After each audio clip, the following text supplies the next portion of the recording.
Michelle Obama.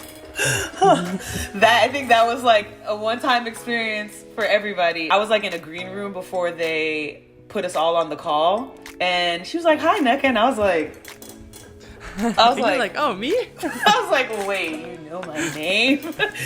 It was completely surreal. What's up, everybody? Welcome back to Stewie's World. I'm Breanna Stewart, reporting live from Russia. I'm joined today by the one and only Nneka Ogwumike. Hi, Nneka. Hey, Stewie. What's up? How are you? I'm well. Post-bubble vibes. I know you have some great post-bubble vibes. I mean, to be honest, this is my first recording from Russia, so I had to kind of get the logistics figured out. Definitely need more adapters, but we'll get it taken care of. So I think, obviously we have a lot to talk about just because, there's only 4 days left for voting. But I want to get your perspective from the bubble wobble first. As the WNBPA president, first I want to say, from the player side, we're super thankful for really all that you were able to do. I know that, you were probably the one that really worked the hardest to make the bubble happen from the player side, and then even in and during the bubble, to just kind of keep it going and make sure we had the best and all that we really needed. So really thank you and appreciate you for doing what you do. Thank you. It was really a pleasure. I mean, it's not often that you get to play in a bubble, obviously. But then also the opportunity for me to be able to just do it with everybody there was really cool. It was really, really cool. And so I'm really grateful for that. I'd have to say, though, that it was quite the experience, and everyone has like the same and different experiences based on like where you were and what you were doing, as far as like your accommodations. And it was a lot, but I'm very grateful for it, especially because of what we were able to accomplish with amplifying our voices. But also too, there was like a camaraderie that I was able to, that I didn't know I could experience by being in one place with everybody at the same time. Yeah, I mean, for sure. I think I felt the same. And it was kind of like, I think we were trying to be as prepared as we could as far as what to expect in a bubble, but right. You can't expect to be prepared for a bubble. But I think, like you said, the camaraderie between all the players in the league, even with the league and league staff, just to kind of have us all be on the same page as far as, what our real message is and why we really are having this season. Obviously, we wanted to have the 2020 season because we were just continuing to gain momentum, but it was bigger than what we were doing on the basketball court. And I think that, that was something that was extremely special. And I think, I just think like the 2020 season, that's going to be the season that when we look back, it's going to be like, whoa. Yeah. 100%. I mean, like, I was just even thinking, like, as we were in Bradenton, like, this is going to be something that's going to be in a book somewhere. Mm-hmm. In terms of what we experienced, but most notably what we were able to accomplish. I was particularly proud of, obviously, in a pandemic, not having health risks that people had been experiencing. But then also, too, like, just how we were really able to just be ourselves in a way where people were watching. Like, we had our platform, and it wasn't new to us, but we might have introduced many people to who we are and how we operate as a league, as a league of women, as a league of Black women. And for us to truly make a stand and increase ratings, increase eyes on us, increase viewership. Like, it was just so amazing to be able to do that. Yeah. I mean, I feel like, I don't want to be too forward, but I feel like, obviously the WNBA has always been at the forefront of social issues. And, we know that as players. You've been a part of that even before I came into the league, just continuing to kind of stand up and speak out. But I feel like, like you said, the rest of the world is kind of catching up and realizing, what we stand for and what we do, and, appreciating what we're doing and like being on the same side of us as us instead of, go back into the kitchen. Yeah. That's not even funny anymore. Like, I don't even know why people keep saying that. It's like little teenagers. I mean, they're the same ones that were upset that we were in 2K21. I'm like, Right. what's the problem? What's the problem? Like, if you don't want Right. to play us, don't play us. Right. If you want to, we can give you buckets. I don't know. Yeah, exactly. I mean, like, just for us to be, it felt this year was the first year, I think, in the league where I didn't feel as though we were quite so much an afterthought, you know? It was really refreshing. And I really think there's a lot of components that we should consider out of the bubble season that we should, you know, kind of use to our advantage to continue to grow the league in seasons to come. And, you know, we're heading into our 25th season, and it's hard to say what it's going to look like, but I'm hopeful based on the accomplishments we were able to have as a league. And I keep trying to remind people of this post-bubble. You know, we had a platform because we play basketball. Like, we can hoop.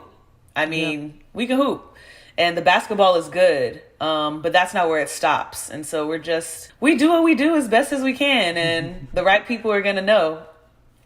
Yeah, no, for sure. And I mean, I think, you know, there was a time in sports where it was like, obviously, like, shut up and dribble. And that was, you know, that was happening. And I think, you know, now if you look at sports, you know, our lives are intertwined, you know, obviously. Right. Like you said, the WNBA is represented from 80% Black women, and, you know, continuing to kind of amplify the message. And I think, you know, we did an amazing job shedding light on Breanna Taylor and, you know, all the women that were lost to police brutality, and, you know, the countless Zoom calls. I know I felt like I was on a lot of Zoom calls, so I can't imagine how many Zoom calls you were on. Quite a few. But quite a few. And she was making it happen. She was making it happen for the rest of us. But, you know, we're doing a lot. And I think, you know, the Zooms that I will remember, I guess I'm going to ask you the Zooms that you're going to remember. You're going to remember most from the wobble, and the ones that I'm going to remember most, having the opportunity to kind of be on a Zoom with Breanna Taylor's mother, Tamika Palmer, obviously be on a Zoom with Michelle Obama. I mean, everybody loves Michelle Obama and When We All Vote campaign. But to kind of be on those Zooms and have them thank us was kind of the thing that it was like, you know, I want you to, like, you get choked up because it's like, you're thanking us, but you've lost a loved one from police brutality. Right. And I guess, you know, just wondering which Zooms, obviously they were all impactful, but which ones are you going to always kind of remember and look back on? Definitely the two that you just brought up, and especially because, you know, when we were on the Zoom call with Miss Tamika Palmer, granted I was immersed in the entire conversation, but I just couldn't stop looking at her and just really trying to fathom the strength that this woman has with her daughter dying and being murdered in the way that she was, and still being available to us to talk on Zoom calls. And I know for sure that wasn't the first Zoom call, the first meeting, the first anything that she had done. She was reminded of her daughter everywhere she looked. And I thought it was so resilient of her to speak about how she wanted us to spread awareness and the love that Breanna had as a person, and just like the laughter that she had. And, you know, in times in which people would, you know, dig deep into pain, it just signified to me that Black women, even through all the suffering, they still have to be the strongest. And that's really what I got from being on the Zoom call with Miss Tamika Palmer. Now, of course, with Michelle Obama. I think that was like a one-time experience for everybody. I'm not going to lie. Like, I was like in a green room before they put us all on the call. And she was like, "Hi, Nneka." And I was like, oh, me? I was like, wait, you know my name? It was completely surreal. It felt like I was meeting her in person. Like, that's just how magnanimous she is as a person. And I think especially too, one thing that I loved about that conversation with her is it wasn't just about vote, vote, vote. Like, she was educating us about why our vote matters and what people fought for to vote, how you can engage. Like, she really left us with examples of ways that we could hang up that Zoom call and go and implement what we had learned. And I really try to lean hard on like educating myself and hopefully therefore educating other people. It's funny. I was just listening to a podcast and Charlemagne the God said, if ignorance is bliss, he quoted it from someone else. He said, if ignorance is bliss, why aren't more people happy? I think it was Thomas Jefferson that said that. And so I listened to that. I was like, that is so true. Because we have so many people living in their blissful ignorance, but those people are still quite unhappy. And that's kind of what I felt when I was learning about voting. And I'm not going to lie, like I learned so much about the census from the Honorable Stacey Abrams. Yes. I didn't realize how important the census was until this year. And so just being able to be on those Zoom calls with people that you never thought you would meet in a lifetime, especially experts in their field, for you to be able to educate yourself and then us use our platforms to educate other people was huge. Yeah, I mean, I think, like, even talking to you right now, I'm just like, you think of so many people, Stacey Abrams, Alicia Garza, all those people that were continuing to kind of help educate us so then we could, in turn, educate others. And I just know that, this isn't going to be a one-time thing for our league. Obviously, what we did was amazing and it felt great, making a huge impact in the season, in the bubble. But like you said, we need to continue to kind of go beyond that. And, even when we're not in season and in the 2021 WNBA season, we're going to continue to kind of spread and amplify the message. I hope that, the things that we're kind of educating people on and asking people are going to continue to kind of get better. And I think, the last thing I want to talk about before we turn to voting is the Vote Warnock. Having the opportunity to kind of be on another Zoom call with Reverend Warnock, who somehow was intertwined with Lisa Borders, our old commissioner, for those that don't know. Sue educated me on, and our team on Reverend Warnock. Was she the one that first started with him?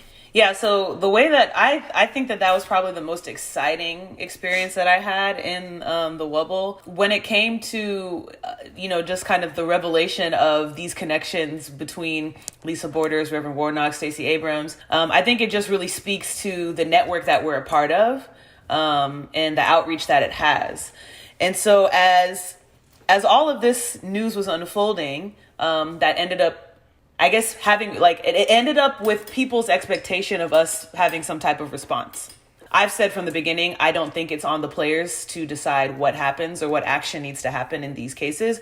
But like most people usually experience as players, we're out there, they see us and they expect us to say something or not say something.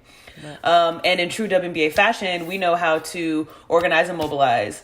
And with that, we found it most imperative for us to ask, and it just so happened that we had an EC member who plays for the Atlanta Dream, Elizabeth Williams.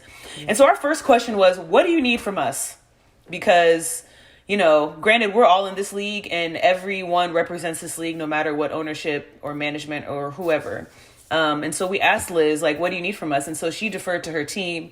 She was able to get everyone's sentiments. And then from there, Sue really just spearheaded it. I got to be upfront though, like for in the beginning, it was like we were ignited by it. And we were like, hey, what can we do? What can we do besides like put out a statement? And as we were trying to figure it out, we were also meeting with Ms. Tamika Palmer. We had Zoom calls with Michelle Obama, and we had so many other, it was the beginning of the season. The SJC, the Social Justice Council, was doing so much. And so in a conversation that me, Sue, and Leja had, we told Sue, we said, hey, we think that this is actually a prime opportunity for allyship, because we had reached, it was funny because Sue was so enraged because the comments that were made were on behalf of someone towards all WNBA players. This someone just happens to own a team. But, Sue took offense to it, as everyone else did. And me and Leja were like, Sue, we got to be upfront. Like, we're used to people saying crazy things, like, as Black women. And they want us to get some type of, reaction. But we do agree as a whole that we need some actionable change.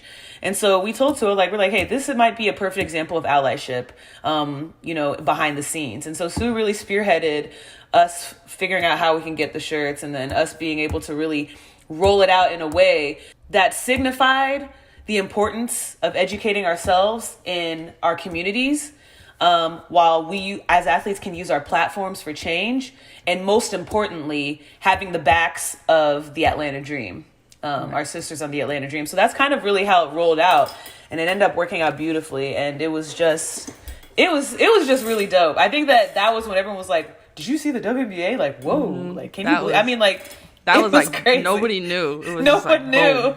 Yeah, and also too, like, even small details. Like, we wanted to ensure that every team that wore that shirt walked in with a nationally televised game, and that the first team to do it would be Atlanta. Yeah, so like, it's just hearing people out and understanding like what people feel and how we can move together to make it work. So yeah. Yeah, and I mean, for those that don't know, obviously we walked in. It was simple. It was nothing crazy, but the shirt said vote Warnock. That's it.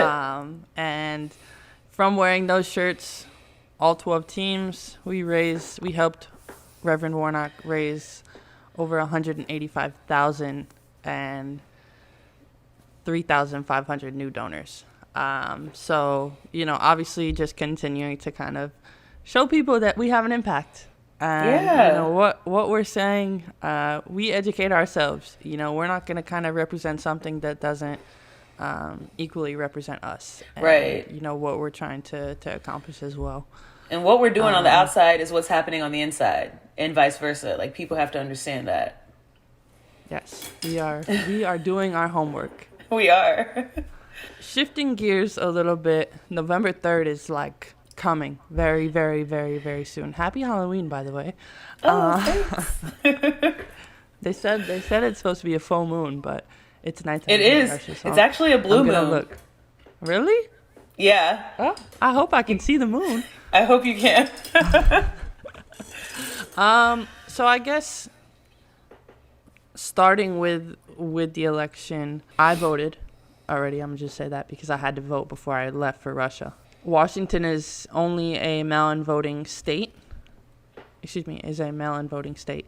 So the ballots were sent out October 16th. Got mine, sent it in, and now I'm in Russia. I guess, did you vote? Have you? If you haven't, how are you gonna vote? Just kind of start there. Yeah, I voted early, in person, and I encouraged my whole family has too as well. We typically vote early just because it's more convenient, and we have the privilege to be able to do it, and so I think that was just what worked for me. I waited in line for maybe like 90 seconds. Like, it wasn't, I had my mask on. I think at all Texas polling locations, they have little finger condoms for you to be able to use. Yeah. So I kept mine. I have my little finger. You should use that for like when you go to the. You have to touch the screen anytime you want to buy something. Yeah, so I have that. I have my little sticker. So yeah, I voted early, and I'm happy that I got it done early. I'm really happy too that like the bubble ended in time for people to be able to vote early. So I thought that was really important as well. Yeah, I definitely agree. I think that having the opportunity, obviously, like we still have, even with the COVID times, we still have a lot of players from our league that are playing overseas, and for them to be able to hopefully have gotten their ballots or voted in person is huge, because obviously every 4 years we're a part of a very, very important election. And I was talking to someone the other day, this is my third presidential election that I've been a part of. I first started in 2012, and it's just kind of worked out that way that when I was 18 it was 2012. For me, this is the most important one that I've been a part of, and to make sure that everyone's really voting and ready to do it, and like we were talking about earlier, doing their homework, realizing the people that you are voting into office. And if you don't don't just pick someone because you like their name. Like, educate yourself. Look this person up, see what they believe in, and if those beliefs align with your beliefs, then that makes more sense to kind of vote for them. Do you remember the first time that you voted, and when was it? And just give us the details. So the first time I voted, I'm 4 years older than you. So the first time I was eligible to vote was the first time we voted a black president into the United States. So I thought that was pretty amazing. I will never forget the day specific to like when President Barack Obama was elected. I was on my bike riding back to my dorm room on Stanford's campus, and it was late. Like, we had the late slot, and I was just riding through the quad, and I just heard like an eruption of celebration. And I was just like, oh my God, like, we have the first black president. Like, this is, it just, I just really couldn't believe it. It was just such a loving moment, really. But also to speak to the importance of elections and like important ones, I'd probably say that out of all of them, this is by far the most important one. And most especially because this is the most I've learned in an election year. I think growing up, you have different experiences with voting based on your upbringing, and of which can be linked to friends and family, like telling you who they vote for and who we identify as a group, or whatever group you're a part of. And I think that kind of becoming your own person and learning about voting, learning about the things that matter to you, but most especially voting not just for yourself, but for your neighbors and your community. I think that's one reason why we're in the position we are in now, is because when everyone is voting, they're voting just for the person who's casting the vote and not for everyone else. And I think it's important for us to realize what that can do if we don't consider everyone. Right. And also understand that we're all in this together, one way or another. Yeah, I mean, we talked about it as a league, having strength in numbers, and, that's the same kind of message that we need to have as a country. And I think that, when you bring that up and realize that you're voting for more than just yourself, obviously there's a selflessness to that. But there was also this viral video. I don't know if you saw it. It was like a teacher. And she was saying that her dad has always, voted Republican for like 65 years and whatever. And they were kind of educating him on how Biden was, trying to uplift women, whereas Trump is obviously not. Yeah. And continuing to kind of advocate for women and make it better for women. And, he was so proud to tell his daughters that he switched. And he voted first time in his life for Biden, and obviously a Democrat. Right. So I do agree. I think it's things like that where, realizing you're voting for more than yourself, and have those conversations with your family and friends, and it might not be pretty, but help people kind of understand the world that we're living in and how we can continue to make it better. Absolutely. So obviously we have to talk about this. I know I'm trying to go quickly with my time. But you, Janae, and your sister Olivia are working the polls at Toyota Center on November 3rd, which is amazing. Obviously there was a need for a lot of volunteers to work the polls, especially this year with COVID. And I think, usually it's a lot of elderly people who are the ones that are volunteering, and it's probably not the safest for them to be out with large gatherings. What was the process for you guys to kind of decide to do that? Is this your first time volunteering to work the polls, and what do you think it's going to be like? Yeah, this is the first time I've thought to do it, and it's the first time that I registered to do it. It's a first for all of us, for everything. The idea was actually Chanae's, and I was having a conversation with her about like, I was like, I want to do, I don't want to just be sitting on election day like staring at all of these publications and media. Right. To be honest, like I try to avoid the polls at all costs just because of the trouble it's caused in the past. And so I was talking to her, I was like, is there something else we can do? And she's partnered with an organization that was like, hey, like this is an option. And I was like, oh wow, that would be great. Of course you have to register individually, and so we did that. And you have to go through, well, we're going to be election day clerks, and so we have to go through a 3.5 hour training. You can be like an election day judge, you can be a greeter, you can be an usher. So as a clerk, you have to have a 3.5 hour training. And so that more than likely means that, for those who have voted in person, you basically are checking people in and ensuring that they have the right documentation, ensuring that the voters are comfortable, that there's no voter discrimination, most especially at the polling site. And it was such an eye-opening experience going through the training because they work so hard to implement, to educate, and to mandate and ensure that there is no discrimination on voting day, on election day. And I thought that was so important.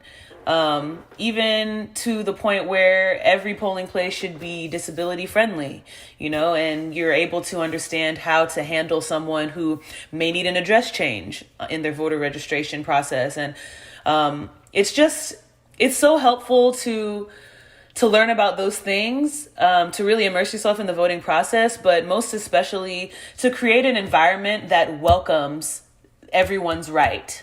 There shouldn't be any situation in which you have an experience through the voting process that is discouraging in any way, because it is your right. And so I look forward to celebrating that with my sisters, with the voters that day, while of course practicing safe voting in the midst of a pandemic. But I have to emphasize that at this point now, there's probably going to be a lot of lines, and it shouldn't be discouraging to folks. Even as an election day clerk, that can be daunting as well.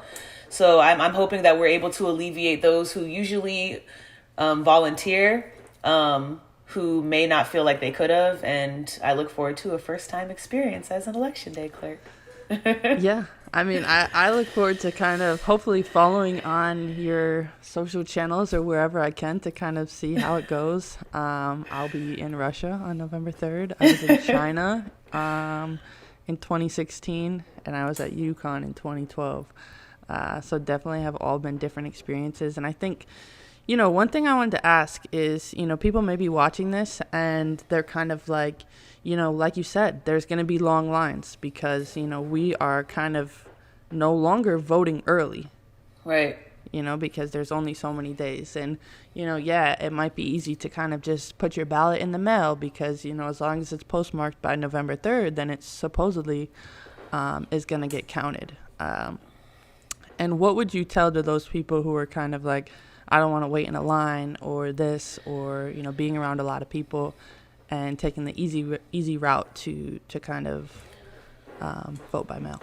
Right. I think that one thing that I've educated myself on is just how differently voting restrictions are in different states. Like you just said, you have to mail in your ballot, Mm-hmm. And then even in the middle of all those voting restrictions, there's been so many different changes that have been made this year simply due to the pandemic. And although voting by mail has clearly been an option that many have been advocating up until this point, you need to look at your specific state's requirements, whether it needs to be postmarked by November 3rd or if it needs to be in the hands of someone by November 3rd. But to be safe, if you end up not finding that information, finding a drop box would be ideal. And I also love advocating for voting in person just because it happened. You were there, But I do realize as well that that's a privileged experience for a lot of people, especially in a pandemic. But if you absolutely can, that would probably be the best option. but there's still ways to do it other than the one way you believe that there was. And it's just really finding out where your resources are. Yeah, and I think, just continuing to kind of echo that message is, just because you're doing it late doesn't mean you don't do it. Yeah. Don't get lazy. Don't get lazy now. It's not the time to kind of get lazy and be like, I'll do it next time. Make sure that you're able to vote. If you're able to vote, make sure you do vote because, it's only one of millions and billions or however many people are in this country, but that one could make a big, big, big difference. A big difference.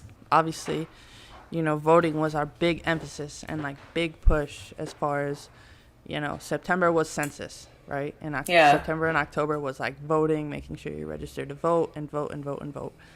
And now, what can people do? Like, what advice would you give to people that, even after the election, how can we continue to do better and be better? And, not just waiting for the next election in 2024, but the local, county, state elections, all those things. I would definitely say, like, because even in my voting journey, I'm still learning what I can do too. Outside of once election day is over, it's not over. There's still always educating yourself about the election process, understanding what the rules are when it comes to voting in your state, but also understanding that it's not every 4 years. It's not every 4 years that you vote. There's so many other votes that are actually as impactful, if not more, in your direct community. And so also not waiting until those votes and the primaries also occur, but educating yourself about the candidates and the leaders and the politicians in your area that allow you to engage with your community in a way that aligns with your beliefs and the greater good of all of your neighbors and family and friends. I think it's important to learn more about who's leading your community and learn more about how they can do better. And also learn about who else you can have lead your community. It's constant, it's constant, and change doesn't happen overnight by any means. And I'm encouraged, especially by the nature of this voting season, for the future of where we see progress heading in this country in many respects, but specifically when it comes to civic engagement. It's a domino effect, like you said. The ones that, we're voting in on all different levels. It's not just the federal election or the presidential election. Looking at Georgia's Senate seat, someone voted her into office. Someone voted Attorney General Daniel Cameron into office. And now, we're looking and we don't like the decisions that they've made going forward. But now, I feel like there's been a little bit of a turning point where people realize, like, okay, this is on us to change it. And it's not just the president. Yeah. It's all the other things underneath that. That absolutely. Kind of make it whole. Yeah, definitely. And I mean, I'm encouraged too, because as you see people become more engaged, they understand how people are elected, and maybe even encourage them to be politicians in a lot of ways. You're right. People voted those people in. I'm a little bit more encouraged because the current senator in Georgia actually replaced somebody who I believe died. So she is looking for an election of the people. Right. That, I mean, we'll see what happens there. But I'm glad that we were able to kind of, shed light on that, especially through our efforts, not just with Vote Warnock, but in that process, we were able to understand more about, flipping seats and what that means. I think right now, 4 seats can be flipped to feel more comfortable in the Senate for the left wing. And understanding all of that is important, and also understanding the evolution of, politics in this country is very important. It's probably for another story, but I also even believe that the nature in which we have a 2-party system is incredibly detrimental to our country, and I think that that's a big reason why we're experiencing so much divisiveness now. But right now, we know what it is, and we got to do what we got to do to be able to make sure everybody's good. So we need more people like Stewie doing podcasts. That's for sure. I mean, we need more people like Nneka doing what she does and continuing to represent us. Nneka, just wanted to say thank you so much. I think that, obviously what you're doing as a player has always been great, but what you're continuing to do as a person is even better. Thank you for kind of volunteering to be a voting clerk. And, for those of you who were not voting clerks this year, make sure that you continue to volunteer next year. Really, thank you so much, Nneka, for kind of being a part of this, and hope it didn't take too much of your time. No, thank you, Stewie. And I got to say, there's not a lot of number 30s in the league. And so I was very happy to know that you and I share the same number. Yes, we do share the same number. And you're definitely right. It's not. And now, more people are because of Steph. But we were 30 way before then. Way before. Way before. Awesome. Thank you, Nneka. You too. Have fun on the 3rd. Let me know how it is for real. I want to know. Okay. All right. See you. Before we go, I wanted to kind of give you guys a summary on my last 30 days. I didn't realize until now that my last recorded episode was on September 29th, and it is now Halloween, October 31st, and a lot has gone on in those 30 days. As you can see, I finished my time in the Wubble. We were able to sweep. We won the semis 3-0, and then we're able to sweep the finals, bring home another trophy to Seattle, which was an amazing experience, no matter if there was fans there or not. Something that, I'll never forget. And I think, as you heard Nneka and I touching on earlier, was the fact that, this 2020 season is going to have a gold star next to it because of all that we were able to do on and off the court, and, how much we worked, not just as on our basketball skills, but on, continuing to educate ourselves and educating the ones that are in our circle and just those that are following us. I think that, we're going to continue to kind of amplify the message and continue to be better. We're putting that pressure on ourselves as leaders of the WNBA and women in sport, and we're going to continue to do it, hopefully even when we're not in a bubble. And hopefully in the 2021 season, we will have even more messaging to kind of put out to those that are paying attention to us and listening to us. And I think that, my proudest moment, of 2020 of the WNBA season was not winning a championship, but it was, being able to kind of do what we did as a whole, to really be united across the board with our league, to continue to educate ourselves, to continue to spread our messaging and our awareness, and continue to kind of, fight for things that need to be fought for. They shouldn't have to be because we are in 2020, but we need to continue to fight for equality. And that is in the Black community and, as women. And with a league that's 80% represented, with a league that has 80% of Black women in it, we need to continue to do better. So yeah, that was bigger than winning a ring, another ring. That being said, I definitely am very happy to be able to have another ring, especially alongside Sue, Jewel, and just really our entire team. I think that, one of the most important things from our team is just the way that we're able to play together. There's no one that's looking at themselves as better than anybody else. We're continuing to kind of come in, do what we need to do, and get better. And, we were able to do a hard thing in 2020, walking away with the trophy. And I'm just looking forward to what's going to happen in 2021.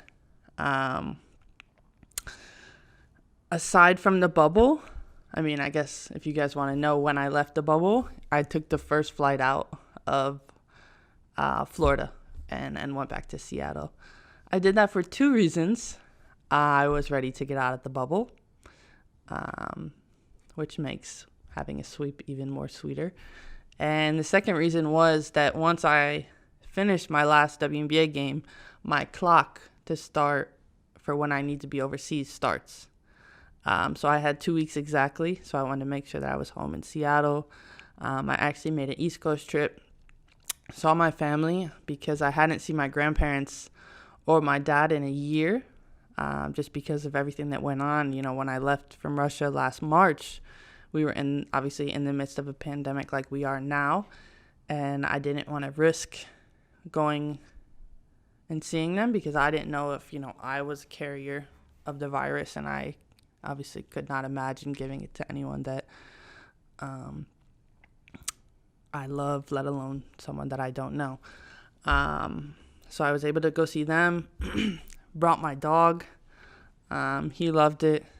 And then went back to Seattle. And I actually had a crazy, crazy travel to get to Russia. For those, again, that don't know, Russia is closed. You can only come here if you have a work visa, which I do because I work here. The virus is still the virus. I think people are kind of functioning similarly to how, they are at home. Wearing masks. I mean, some Russians are not wearing masks, but most are. But like before I got here, they were able to have fans at the game, and now no longer can have fans because it's just spiking everywhere. I'm just staying in my house. I'm like, I'll order my food, you bring it to me, and that's about it. But I'll just tell you a little bit about my days leading up to it. So in order to get into Russia, you need to have a negative COVID test. So all season long in the WNBA, we're doing the non-invasive nose swabs in the back of the throat. But I had to get a rapid PCR test to come to Russia because I needed it back quickly. I needed the results quickly because you have to have the results within 72 hours of getting to Russia. So you're probably like, well, this is easy. But it took me forever to actually get to Russia because I had to fly from Seattle to Chicago, recheck my bags, which was a pain in the ass. Then I had to fly Chicago to Istanbul, which in Chicago I had to show my negative test. Chicago to Istanbul, 8-hour layover. Istanbul to Moscow, which again had to show all my paperwork, test, this, that, the other. I had to change airports in Moscow. There's 3 airports in Moscow, in case you didn't know. And then I think I had like a 6-hour layover, and then I flew to Yekaterinburg. That's how it's pronounced. Yes, so I am in Eastern Russia right now. The day I got here was October 23rd, and it was snowing. Other than that, our team has already started playing. We play once a week, and then we have EuroLeague hubs because, EuroLeague we play different countries, and with the restrictions, we can't get into these other countries. So we're having like these little bubbles in each, in certain cities. I think the first hub is like the first week in December, and then in January, and so on and so on. But, yeah, I mean, I'm happy to be here, and I think that's the one thing that I would say to people, because if you're wondering why I went to Russia with all that's going on in the world, from the coronavirus, it's because I want to play basketball, and I love playing basketball, and I love what I do, and if I have opportunity to do it where I'm still going to be safe, which I am here in Russia, then I'm going to do it. I don't want to be out not playing any more than I have to be, especially coming back from an injury. Day to day in Russia is pretty simple. So I'm in this apartment, and you guys can't see it right now, but it's actually a very modern apartment, which is shocking for me when I first got here, because my first apartment in Russia, I was actually in a town called Kursk, Kursk, whereas that is south of Moscow, and now I'm like super, super east of Moscow. Was definitely giving me a little bit more traditional vibes as far as the architect, I guess. And I had like this big like painting on the wall and all these things. But yeah, so now I'm in Ekaterinburg. I have this nice apartment, which I'm very grateful for. And I think what I do most of the time on a day-to-day basis is I work out and I practice. And then I'm here, cooking or watching shows. I'm getting my condo remodeled in Seattle, so I feel like I'm like tuned into all the HGTV shows because I feel like I'm like almost on the level of an interior designer. And I mean, why not try now? So yeah, I mean, we just practice, and I think, here in Russia, we're not getting tested every day, but we are getting tested, I think, once every 5 days, and before and after we play every team. And that team that we play also is tested before they play us, just to make sure that there is no one that, no one is putting anyone at risk for the virus. And, like I said, this is probably the club that everybody wants to be on, and they treat us really, really well, and we have the luxury of being able to charter wherever we go for road trips. So once again, less human interaction with people that aren't in our actual circle. And yeah, I mean, that's it. That's a wrap for Stewie's World. I want to thank my guest, Nneka, again for kind of being a part of this. Because, it was a super powerful podcast that, people need to hear pre-election and post-election.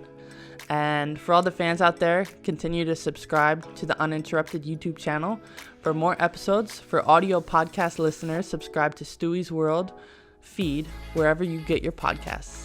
I'm Breanna Stewart, and stay tuned for more episodes of Stewie's World. See you next time from Russia. Get involved. Contact Attorney General Daniel Cameron and demand justice for Breonna Taylor. This message is brought to you by Breanna Stewart, Uninterrupted, and a generation on the right side of history.